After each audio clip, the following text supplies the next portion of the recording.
Hi everybody and welcome to my channel. Today we are going to explore a beginner level topic, the most important string method. Some of the most important string method used in Python. So pay attention, relax, learn and enjoy the video. Okay, for demonstration I will create a variable and the name of this variable is going to be name and we can give a value Ronaldinho. Okay, and we can print this value quickly. So print name. Okay, so and you can see here we have Ronaldinho printed. And now let's use some of the string method. So the first method we are going to use is the capital method. So we can say print and then pass in a capital name dot, and when you use dot, when you press dot, you can see a list of different methods.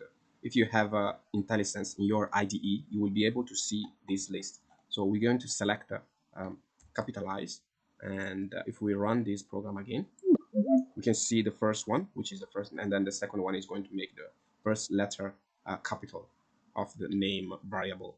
So yes, so we can comment out this and these two, and we can use the second method, which is going to be the length. So let's use print, and then for length we have to use length and then pass in the variable, in this case name. So this is going to count the number of letters in the name Ronaldinho. You can see here we have 10 in totals. Okay, so this is the length, and next, now let's use the lower uh, function, lower method.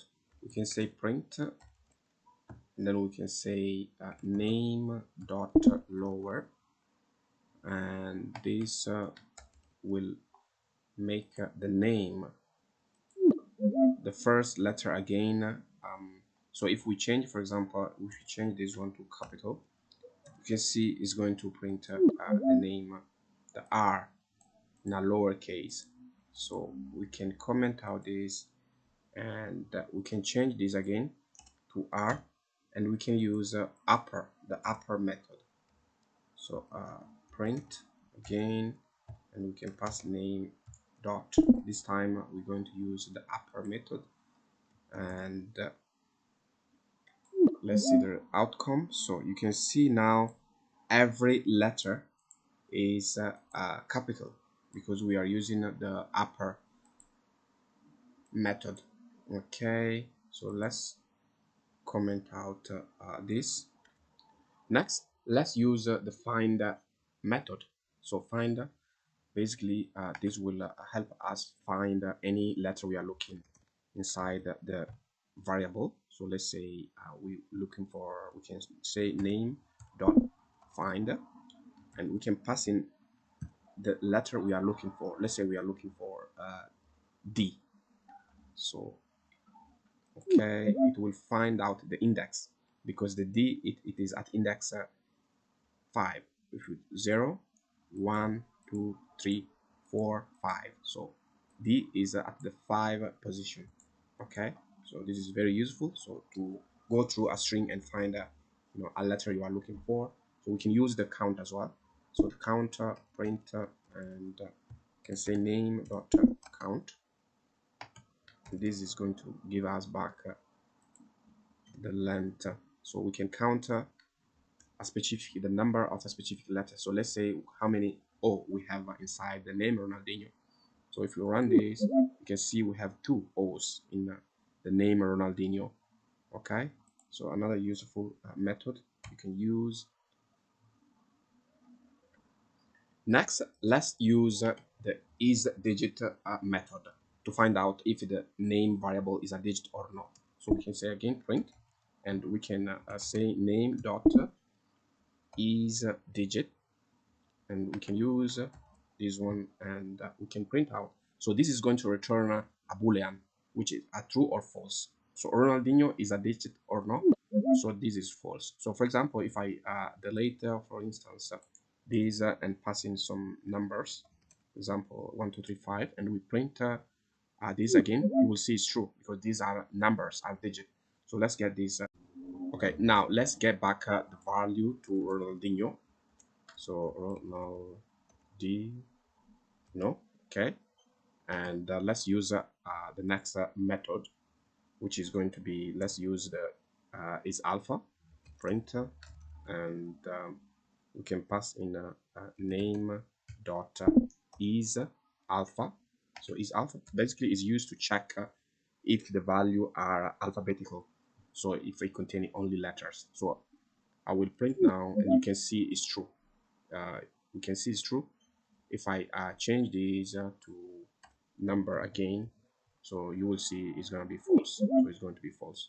Okay, so let's get this back to Ronaldinho. Okay, okay, and next, let's use let's comment out this one first, and let's use different function, and let's use replace the replace name dot replace. So this basically is a function which is going to take two argument. So let's say we pass the o. So the first argument, this means we are going to replace all the o with x, for example. So in the name Ronaldinho, we have two o's, so it's going to replace that. Let's see if we print again, you can see has replaced the name Ronaldinho, has replaced the o's with x. So now we have two x in the name Ronaldinho, as you can see. Okay, now let's use the end with function. So this the end with method. So we can say print, and we can say name dot end with. So basically, this will check if the variable is ending with, for example, the value we want. Let's say if Ronaldinho is ending with MA. So it's going to return a boolean. So let's run that and see the value. So it's false. So if we say Ronaldinho is ending with for example NO, we can check that if this is true. Yeah, it's saying true because Ronaldinho is ending with NHO, so that's true. So we can use another function, which is another method, which is the start and with. We can do that as well. We can say print name dot start with. So with start with, we're going to check if the variable is starting with the value we pass in. Let's say if it's starting with a b. Let's check that. Let's run this. This is going to be false because Ronaldinho doesn't start with AB. So if we pass, for example, RO, is going to be true. So yes, because Ronaldinho does start with RO.